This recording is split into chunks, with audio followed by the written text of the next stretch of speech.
The sea was calm that morning. Too calm. 1,000 ships floated silently upon the water, their sails hanging like waiting ghosts. No battle cries. No clash of steel. Only the sound of waves brushing against wooden hulls, as if the sea itself was holding its breath. On the distant shore, the walls of Troy stood tall and unbroken. Behind them, a city unaware that history was about to change forever. And among the Greek army, among kings, champions, and legends, one man stood closer to destiny than all the rest. He did not know his name would be remembered forever. He did not know he would die within moments. He only knew one thing. Someone had to be the first to step onto Trojan soil. And whoever did, would never return. This is the story of Protesilaus, the first Greek to land at Troy, the first hero to fall. A man whose death marked the true beginning of the Trojan War. Before Achilles' rage, before Hector's glory, before 10 years of blood and fire. This is where the war truly began. But to understand why Protesilaus was doomed, we must go back to a prophecy spoken before the ships ever sailed. A warning ignored by desperate men. A fate sealed long before the first spear was thrown. Scene 1. The prophecy of the first to land. Before the Greek fleet ever left Aulis, before the oaths were sworn and sacrifices made, the seers spoke. Their voices were low, uneasy. They warned the kings. The first Achaean to set foot on Trojan land will be the first to die. Silence followed. The wind stirred uneasily. Men shifted their weight. Every warrior heard the words. Every hero understood their meaning. And yet, none stepped forward. Because prophecy is terrifying.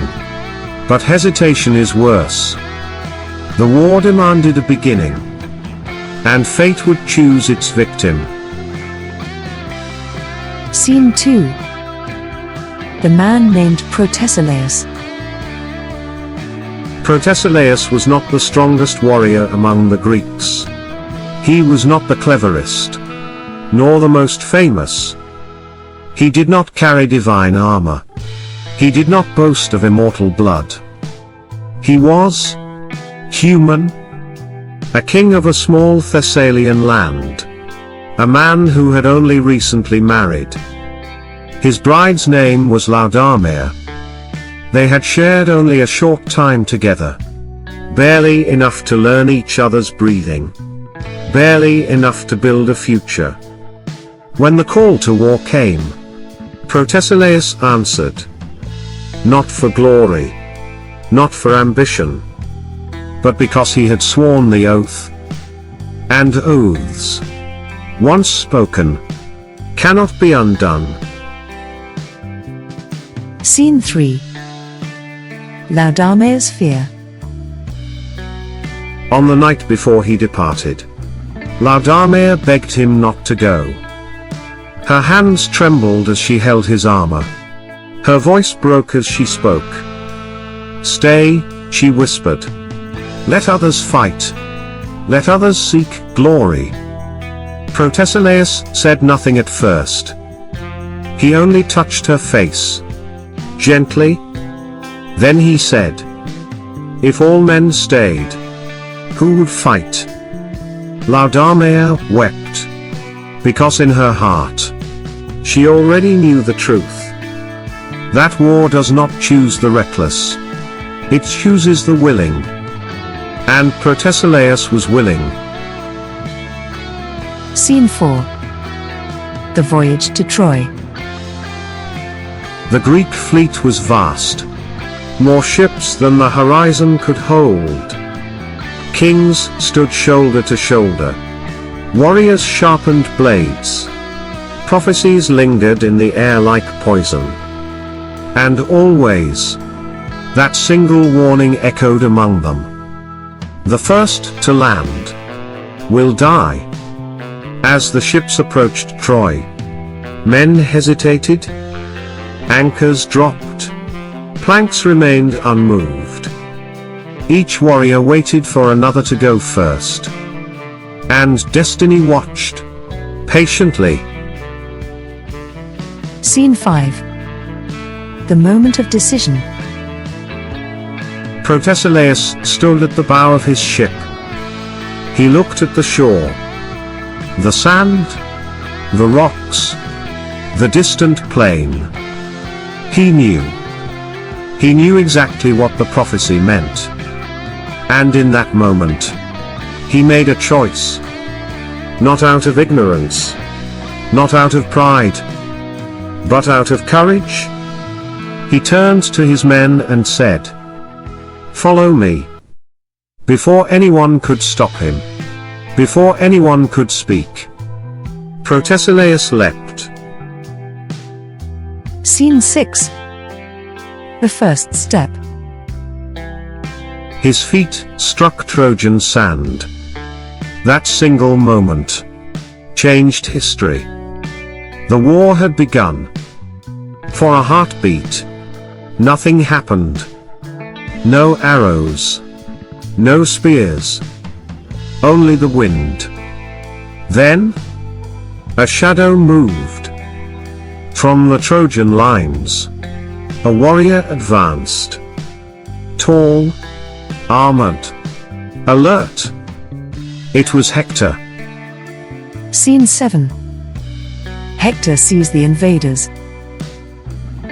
Hector had been watching from the walls. He saw the ships arrive. He saw the hesitation. He saw the first man leap. And he understood immediately. This was not a raid. This was invasion. Without hesitation, Hector armed himself. He ran toward the shore. Not with rage, but with purpose. This was his duty. To defend Troy. Scene 8. The first blood. Protesilaus barely had time to raise his shield. Hector's spear flew. It struck true. The impact was brutal, sudden, final. Protesilaus fell backward onto the sand. Blood darkened the shore. The first Greek blood spilled at Troy. The prophecy fulfilled. For a moment, the world seemed to stop. Then chaos erupted. Scene 9. The Greeks react.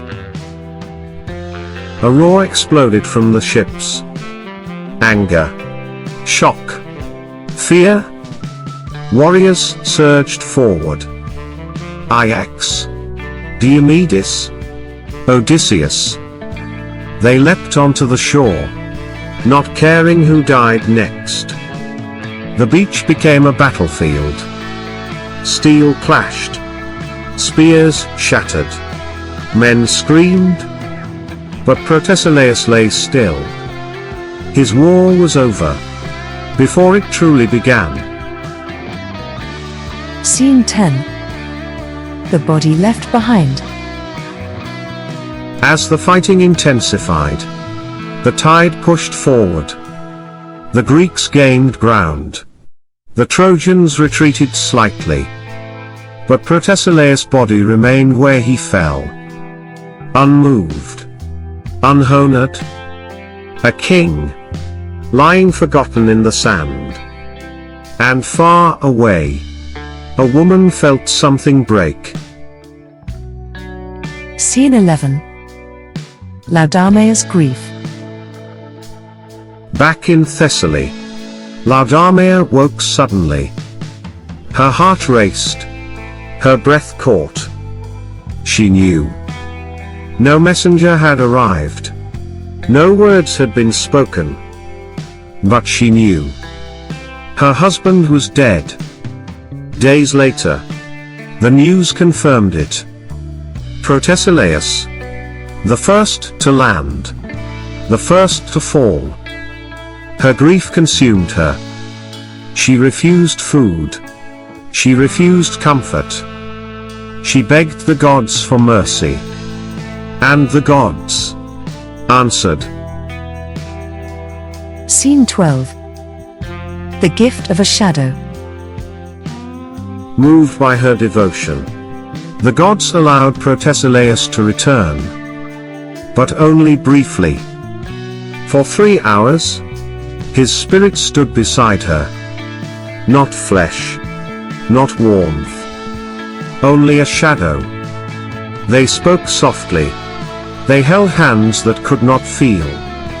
When the time ended, Protesilaus faded. Laodamia screamed. She could not endure the world without him. And so, she joined him in death. A second victim of the Trojan War, without ever seeing Troy. Scene 13. The war spreads. On the battlefield, the Greeks pushed harder. Angered by the loss of their first hero, they fought with renewed fury. But Troy did not fall. The walls held. The defenders resisted. And Hector watched. He knew what this meant. The war would not be quick, nor merciful. It would be long, brutal, and merciless. Scene 14. Hector's realization. That night, Hector stood on the walls. He looked at the burning camps of the Greeks. He remembered the man he had killed. Not as an enemy, but as a warning. The war had taken its first life. Many more would follow. And Troy would bleed for it. Scene 15. The meaning of the first death. Protesilaus did not die for glory. He did not die for conquest. He died because someone had to go first. Because war always demands a beginning. And beginnings are paid for in blood. His death taught both sides the same lesson. This war would not be easy. And it would spare no one. Scene 16. Legacy of Protesilaus. Though his name is rarely spoken, Protesilaus' legacy endures. He was the threshold, the sacrifice, the opening wound. Without him, there is no Trojan War. Every death that followed stood upon his first step. The Trojan War did not begin with heroes clashing in glory. It began with hesitation, with fear, with a single man stepping forward, knowing he would die. Protesilaus did not seek immortality. Yet immortality found him. Not in victory, but in sacrifice. Next time, the war escalates. The Greeks push forward. The Trojans strike back. And Hector begins his rise as the shield of Troy. If you want more stories from the world of Troy, subscribe for weekly episodes. Because this war has only just begun. If you haven't already, make sure to subscribe to the channel, click the bell icon, and share this video with someone who loves mythology as much as you do. Your support helps this epic journey continue, episode after episode. Once again, thank you for watching, thank you for staying till the end. And I'll see you in the next chapter of Trojan mythology.